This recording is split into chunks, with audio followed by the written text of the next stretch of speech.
Ready to go? Ready to go. I'm a Northwestern alum, and we got you guys. Was it last year? I think you beat the Spartans last year in overtime. Might have Yeah, been. that was a good one. And they had, Watched it. yeah, Fun. yeah. Had some good battles through the years. You always got it. Not always, but yeah, You got us pretty good yeah, 2011 season. yeah. All right, fire away. You looking forward to potentially playing a little bit more this Saturday than you did last week? We view these preseason games as a great chance to take another step. And when you're out there, you get a chance to see where you're up to speed, where you have some more work to do. And last week was such a small sample size. I don't know that it gave us a great indication of where we are as an offense, but certainly Saturday will help us along those lines. And quite frankly, yesterday and today, just as much as any other day, I think have helped us understand where we are as an offense too. Kirk, if you're going into a preseason game against a team that you've practiced twice now, does that make it a little bit more game-like and just the amount of Yeah. familiarity you have with everyone? Yeah, I think if anything, it would be a greater level of familiarity. I mean, it's the best possible scout team you could ever have for leading into a game to actually go against the defense. I've only done this once before, and it'll be interesting to see how it feels on Saturday, having already related to these guys for a couple of days. Certainly in the preseason, you're normally not very familiar, so I think from that standpoint, it should be somewhat of a help going into the game. How do you feel?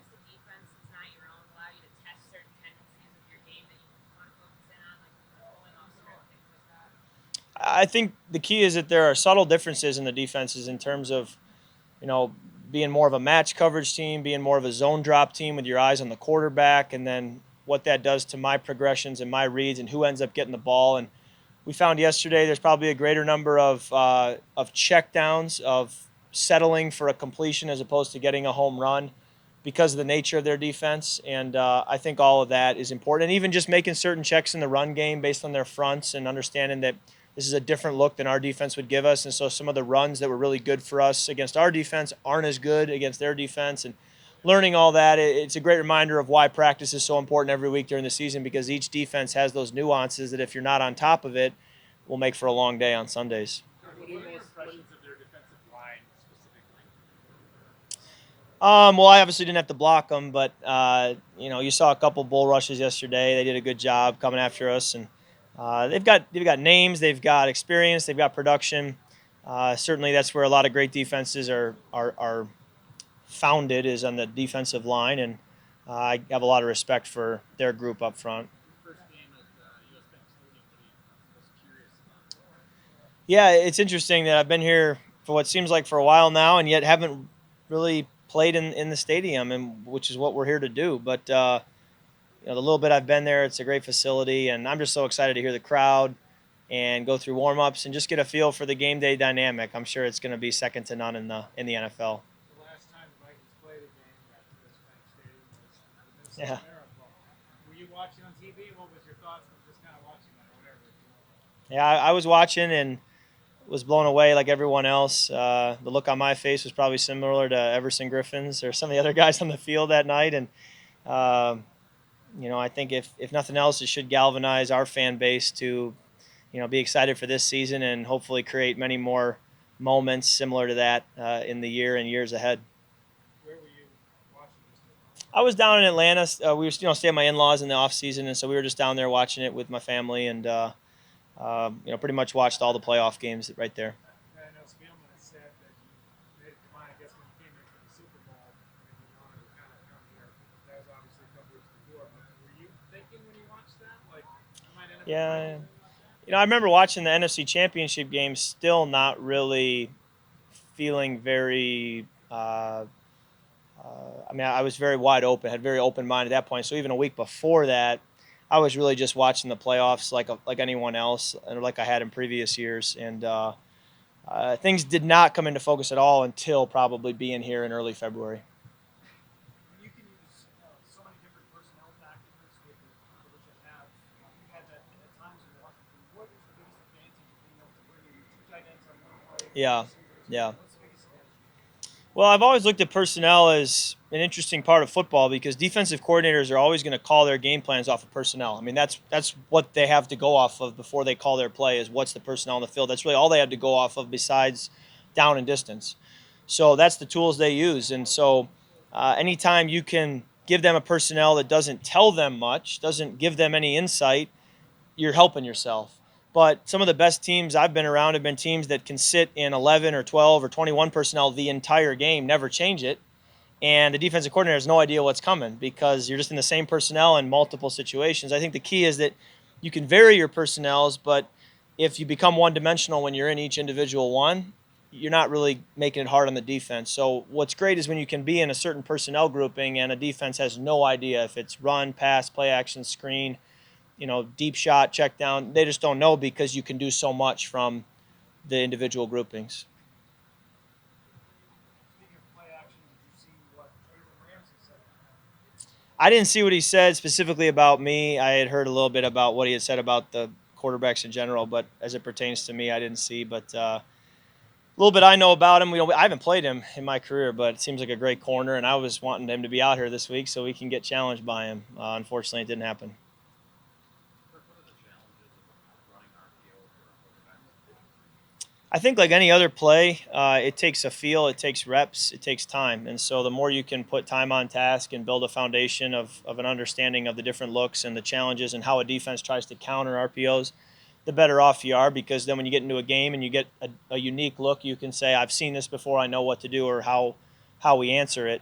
Um, but if you don't have that time on task and you get some exotic looks, it can become hard to know, okay, what do I do now? I know the base look, but I don't know the wrinkle to it. So we're just trying to get all the wrinkles worked out, and work through the different looks we could get so that when they are called, we're ready to answer. You were said the other day that there are some tips that an RPO is coming. Do you sense that when you're running them against another team as you were yesterday? Uh, we really didn't run any yesterday, to be honest. Very few. So it wasn't like we emphasized it. Um, I think it's probably formationally based in terms of tips. I think um, at the end of the day, though, we can disguise and do things. I think we joke with the defense. We've had a lot of RPO periods, so we'll have 10 straight plays where every play is an RPO, just a different kind. So the biggest tip I joke with the defense is that we just told you the entire period is RPOs. So if you just give us a period where you don't know what's coming, then maybe it won't be as easy of a tip. Kirk, with Jalen Ramsey was talking about you, he said you're probably the best play action quarterback in the league. What is the key to selling play action as well as the best It really goes back to a kind of a cliche answer, but it's the right answer, and that is it takes everybody.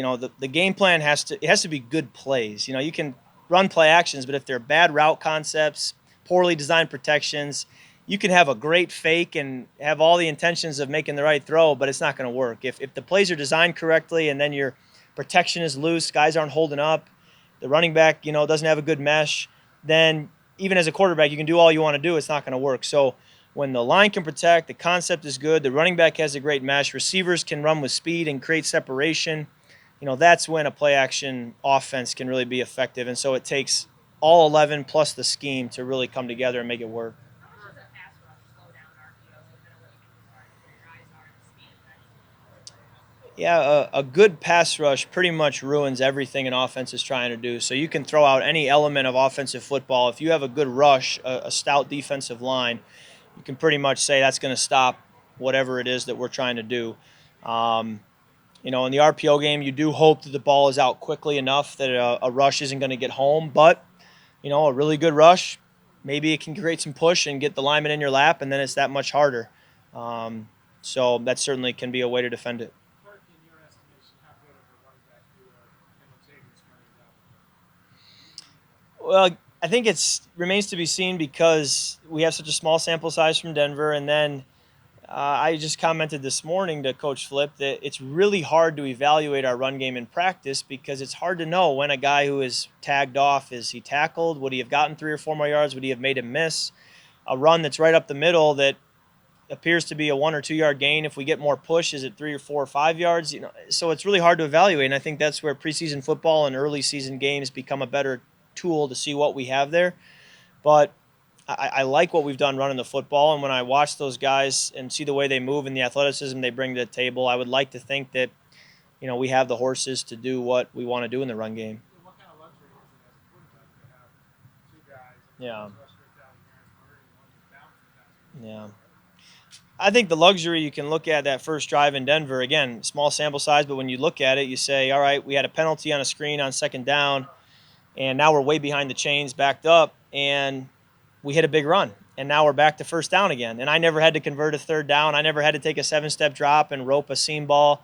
I just handed it off and watched us get across midfield. So, you can say after the game, oh, you played great as a quarterback, but we had some explosive runs, and that basically we only had one third down, and it was a 3rd and 1 on the 1-yard line, and that's a big difference than having to convert a bunch of 3rd and 7s or 3rd and 10s. And so, when you have a good run game, you're going to stay out of those 3rd and longs. You're going to not have to deal with the hard pass rush, and now a lot more of your offense is open to you. Getting back to the play action real quick, is there a point in your career when you learned sort of the value of a good fake? I assume it could be easy to just pull off. Yeah. Yeah. Yeah, I think you want to watch tape of yourself from the camera angle being at linebacker level. So you want to see what does it look like from a linebacker's point of view, my action, and then what does my run game look like from that point of view, and how dissimilar or similar are they? And then if the right guard on a run play is firing off the ball, and then on a play action pass is setting, I can fake as hard as I want. The linebacker's going to feel that difference in the O lineman's demeanor. So making sure your linemen are firing off with low pad level, even if they're not going down the field to make a block, to still give that illusion initially really helps. And then we've got to have a good mesh with the running back. Although he's looking in protection, has to have his eyes on the pass game to be able to really sell that mesh like he's trying to run the football makes a big difference. Then you obviously want to show the ball, snap that ball back, and then get your eyes up. How much time do you need to spend with Belvin in game situations to kind of get a feel and timing on any passing routes or anything like that? I'll take as much time on task as I possibly can. Yesterday, it was great to throw him the football a few times, and I'm sure in the preseason games, I hope we can get a little bit of work. But you do what you can. He's coming off an injury. It is the preseason, and we do have a lot of practice reps, and we'll get all we can get, and realistically, and then go into week one ready to go. What are your expectations once he is regular season? I'm a guy who's not really looking at he's got to do this or that. I just want to take it one play at a time, give him opportunities. I think my expectation is let's find who our best players are, what our identity is as an offense, and then let's get them the football. So, shame on us if we look back after a few weeks and he doesn't have enough touches. I think that's the key for me is I'm expecting to get him involved, and it may not be a repetitive run over and over and over. I think it could be motioning him out. It could be screens. It could be anything. I don't know, but let's get him involved, and that's the same for the other weapons that we have on offense as well. Last couple for Kirk. How much did you enjoy from the sideline seeing what DiFilippo was doing, moving the Mike Bloom way outside, and kind of in some of those packages, putting the receivers, or putting your running backs there?